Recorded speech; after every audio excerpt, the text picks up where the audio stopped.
Good morning बच्चों। आज हम प्लांट्स के संदर्भ में जो कि डाइवर्सिटी ऑफ हैबिटेट के बारे में बात करेंगे।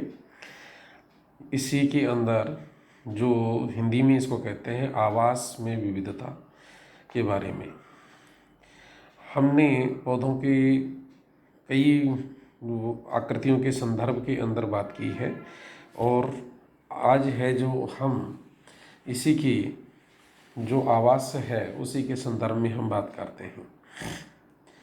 हम ये जानते हैं कि विविध परिलक्षित पर्याप्त विविधता को परिलक्षित करता है। जीवधारियों के अध्ययन के पश्चात ये कहा जाता है कि किसी भी सजीव इकाइयों की प्रकृति परिवेश घर का आवास हैबिटेट होता है, यानी कि जहाँ पर पौधे रहते हैं उसको आवास कहते हैं। इन्हीं को मुख्य रूप से हम दो श्रेणियों के अंदर बांटते हैं। पहली श्रेणी के अंतर्गत हम आते हैं जलीय और दूसरे में कहते हैं हमें जो टेरेस्टेरियल कंडीशंस कहते हैं। हम जलीय एक्वेटिक कंडीशंस के संदर्भ में हम बात करते हैं। एक्वेटिक हैबिटेट यानी कि जलीय आवास के बारे में हम बात कर रहे हैं। जल सामान्यतः पृथ्वी के ऊपर है, जो समुद्र, महासागर, तालाब, खारे पानी, झीलें, मीठे पानी की झीलें, पोखर, कुंड, नाले, नहर और नदियों विभिन्न प्रकार के जलीय आवास होते हैं जो कि एक्वेटिक हैबिटेट के उदाहरण हैं। समुद्र, महासागरों और मैराइन में केवल एक आवर्तबीजी पादप यानी जोस्टेरा ही पाया जाता है। विभिन्न महासागरों मैराइन्स की हैबिटेट में केवल आवर्तबीजी पादपों में जोस्टेरा पाया जाता है और इस प्रकार लवणों की रहित जल में फ्रेश वाटर में पाए जाने वाले आवर्तबीजी सदस्यों को हाइड्रिला है, पोटामेजीटॉन है, निम्फिया है, ट्रापा है, निलंबो है, यहाँ की मिलते हैं। अनेक जलीय हाइड्रोफाइट्स में वुल्फिया है, सिरेटोफिलम है जो कि मिलते हैं। ये इनके अंदर जड़ें अनुपस्थित होती हैं। समुद्र तटीय दलदलों में मैंग्रोव वनस्पति मैंग्रोव प्लांट्स होते हैं, जैसे कि राइजोफोरा, सालसोला है जो मिलता है, एविसीनिया मिलता है। इसी के आधार लवणोद्भिद प्रजातियों हेलोफाइट्स में सम्मिलित किए जाते हैं। इसी प्रकार के आवासों विभिन्न प्रकार के हैं जो हाइड्रोफोटिक के एंजियोस्पर्म्स पाए जाते हैं। स्थलीय जो पौधे हैं वह है यानी कि पृथ्वी के ऊपर पाए जाने वाले, जो जमीन के ऊपर पाए जाने वाले पौधे होते हैं उनको हम जो स्थलीय पौधे के रूप के अंदर जानते हैं। स्थलीय पौधों का मतलब है कि इसमें विभिन्न प्रकार की वेजिटेशंस है जो हमारे समक्ष उपस्थित है और देखने को मिलती है।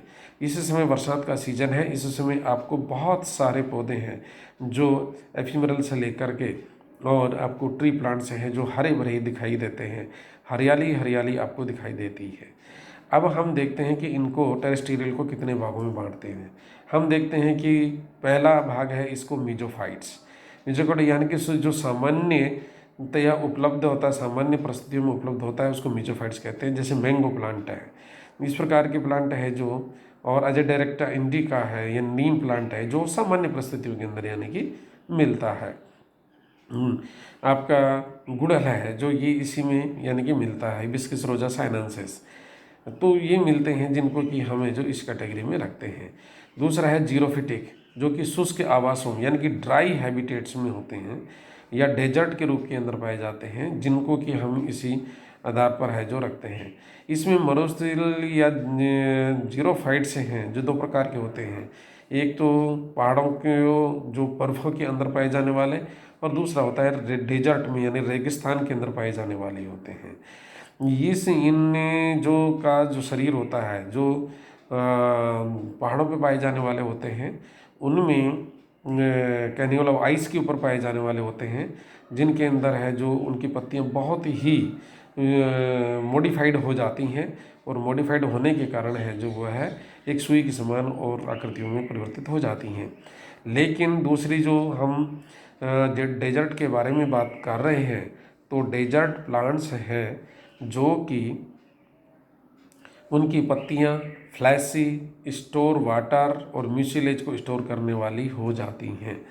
इस प्रकार के जो पौधे होते हैं उनको हम मांसल मरोद्भिद पादप कहते हैं, यानी कि सकुलेंट प्लांट्स कहते हैं। उदाहरण के लिए ओफेंसिया, गोठाथोर, यूफोर्बिया जिसको हम कहते हैं। और इसे मरुद्भिदीय पौधों में विशेष प्रकार के रूपांतरण भी पाए जाते हैं, जिनकी वजह से इनको जानवरों द्वारा चराई में सुरक्षा प्रदान होती है और उनका वाष्पोत्सर्जन की दर में भी गिरावट आती है। जो वाष्पोत्सर्जन की गिरावट का मतलब है कि डेजर्ट में पानी है जो बहुत कम पाया जाता है, और पानी कम पाए जाने के कारण है जो ये है इस प्रकार के अडेप्टेशंस के अंदर पर्याप्त मात्रा के अंदर है जो यह है डेवलप हो जाते हैं, और डेवलप होने के बाद में ये अपने आप को सुरक्षित महसूस करते हैं। इसी के अंदर है जो ऑस्ट्रेलियन बबूल है जिसको अकेसिया मेलेनोजाइलम कहते हैं, जो प्रणाब में फिल्लौडी के रूप में रूपांतरण हो जाता है। जवासा एलगी जो सूलों के थॉर्न्स के रूप में, बेर जिजीफस है जिसमें भी रूपांतरण मिलते हैं। अकेसिया कंटकों स्पाइंस के रूप में मिलते हैं।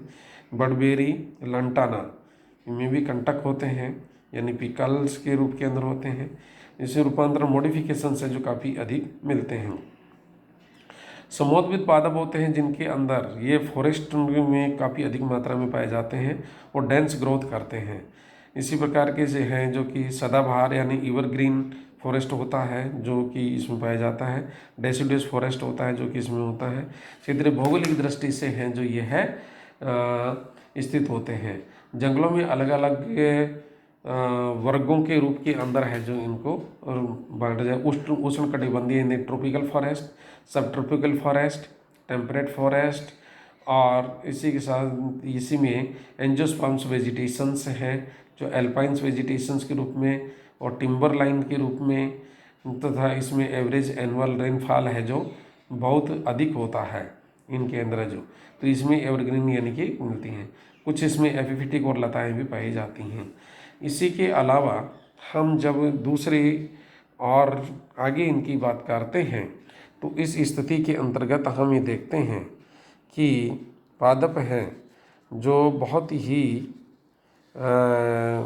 कंडीशंस हैं जो इनकी विशेषताओं के आधार पर यानी कि होती है, जिसको हम कहते हैं मृदा की विशेषता एवं जल की उपलब्धता के आधार पर जो पौधे को क्लासीफाई किया गया है वो है निम्न प्रकार से यानी कि रहता है।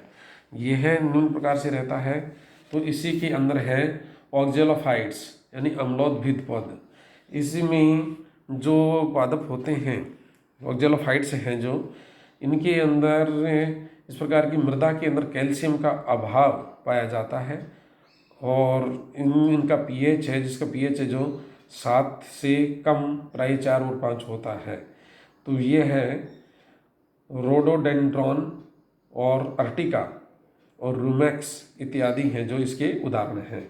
दूसरा है सेमोफाइट्स यानी कि बालुकोद्भिद, बालू यानी कि रेत के अंदर पाए जाने में, मोस्टली बालू मिट्टी में पाए जाने वाले जो होते हैं उसको इसी कंडीशन के अंतर्गत हम रखते हैं, जो कि है कैलिगोनम, लेप्टिडीनिया और मुलेगो, ये प्लांट्स हैं।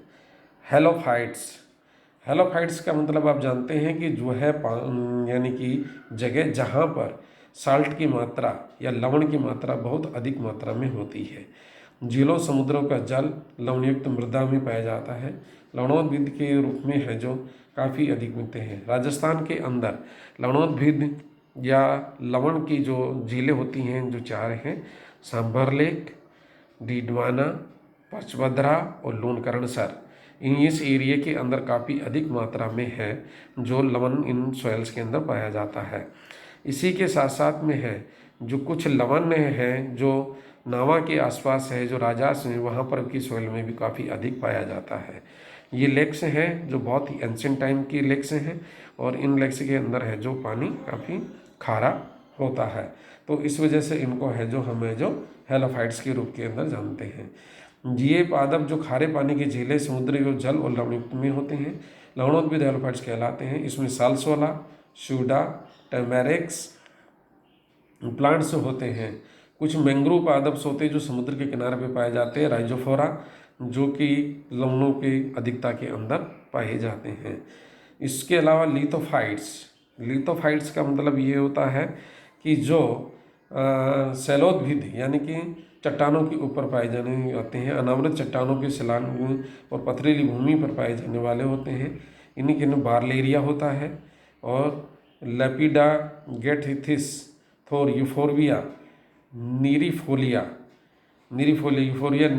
है जो कि पाए जाते हैं। इसके अलावा साइक्रोफाइट्स शीतोद्भिद यानी कि ये पादप निम्न ताप वाले स्थानों के पहाड़ों में बर्फीली चट्टान में पाए जाते हैं। इसको थैलिक्रम यानी कि इसका एक उदाहरण है। कैस्मोफाइट्स चट्टानों की दरारों में पाए जाने वाले पादप। इस प्रकार के जो पादप होते हैं जो कि चट्टानों की दरारों के अंदर यानी कि पौधे उपयुक्त होते हैं, और ये दरारों में काफ़ी हैं, जैसे कई जगह देखा होगा दीवारों पर भी है जो अपन जो पीपल उग जाता है, और इसी के साथ साथ में है जो एनाइसोचिलिस और अकायरेंथस, ये है जो मिल जाते हैं। अधिपादप एपीफाइट्स तो आपने खूब देखे होंगे, मनी प्लांट्स होते हैं जो कि एपीफाइट्स के ही एक अच्छे उदाहरण के रूप के अंदर है जो हमारे को मिलते हैं। और इन पौधों को एपीफाइट्स के रूप में मिलने की वजह से इनको हमें जो इस कैटेगरी में रखते हैं। ये पादप हैं जो किसी दूसरे पादप की सहायता लेकर के अपना जीवन यापन करते हैं, लेकिन ये स्वयंपोषी हैं, ऑटोट्रॉफिक होते हैं, और ये पौधों से जल, खनिज और भोज्य पदार्थों का अवशोषण नहीं करते हैं। इसी कारण इनको है स्थल परजीवी यानी स्पेस पैरासाइट कहा जाता है। ऑर्किड्स अधिपादप ऑर्किड्स में आर्द्रता ग्राही होता है, हाइग्रोस्कोपिक रूट्स होती हैं, यानी वातावरण से हैं जो जल का अवशोषण करती हैं, उसका हाइग्रोस्कोपी कहते हैं। जिन्हीं के बाह्य वलकुटीय क्षेत्रों में एक विशेष प्रकार का उत्तक परत यानी विलामेन मौजूद होती है, जिसके के कारण जड़ें वातावरण में नमी का अवशोषण कर अपनी जल संबंधी आवश्यकता की पूर्ति करती हैं। तो इसी के अलावा नेक्स्ट आता है हमारे पास सेफ्रोफाइट्स में हम है जो ये देखते हैं कि कुछ पादप हैं जो कि डेड ऑर्गेनिक मटेरियल के पदार्थों के ऊपर मिलते हैं, जैसे मोनोट्रोपा जो कि इंडियन पाइप प्लांट के रूप में जाना जाता है। पैरासाइट्स यानी कि जो दूसरे जीव के ऊपर उपस्थित या पौधों पर उपस्थित होती हैं, उनको हमें जो कहते हैं।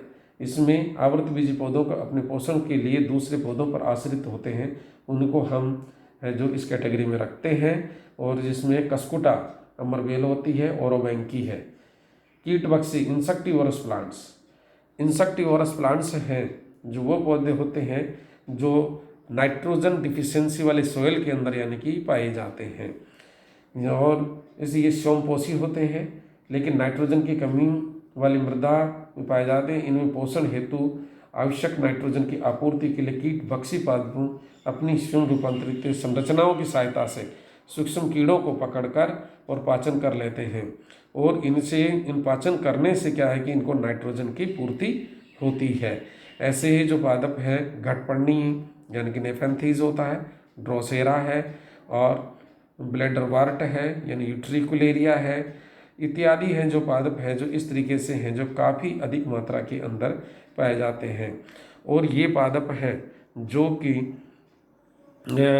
अपनी नाइट्रोजन के लिए जो अमीनो एसिड्स बनाते हैं उनके लिए है जो काफ़ी हेल्पफुल होते हैं, और इस वजह से ये है अपना पूरा जीवन है जो ऐसे दल जहाँ पर ऐसे स्थान होते हैं जहाँ पर पाए जाते हैं कीटों को है जो ये एक अपनी पंखुड़ीनुमा संरचना होती है या घटकीनुमा संरचना होती है, जिसमें अंदर है जो खींच लेते हैं, और खींचने के बाद एक म्यूसिलेज टाइप का एंजाइमेटिक भरा होता है, एंजाइम्स भरा होता है।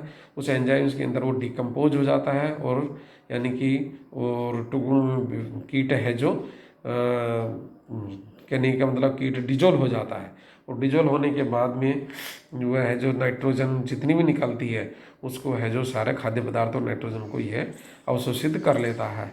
तो इस प्रकार से क्या कि different diversity of the plants के अंतर्गत है जो यह आता है, और इस टॉपिक के अंतर्गत हम ये देखते हैं कि पौधों की है जो विविधता काफ़ी अधिक मात्रा के अंदर पाई जाती है, और जिसी के आधार पर हम है जो पौधों को इसी कैटेगरी के अंतर्गत रखते हैं। थैंक्स।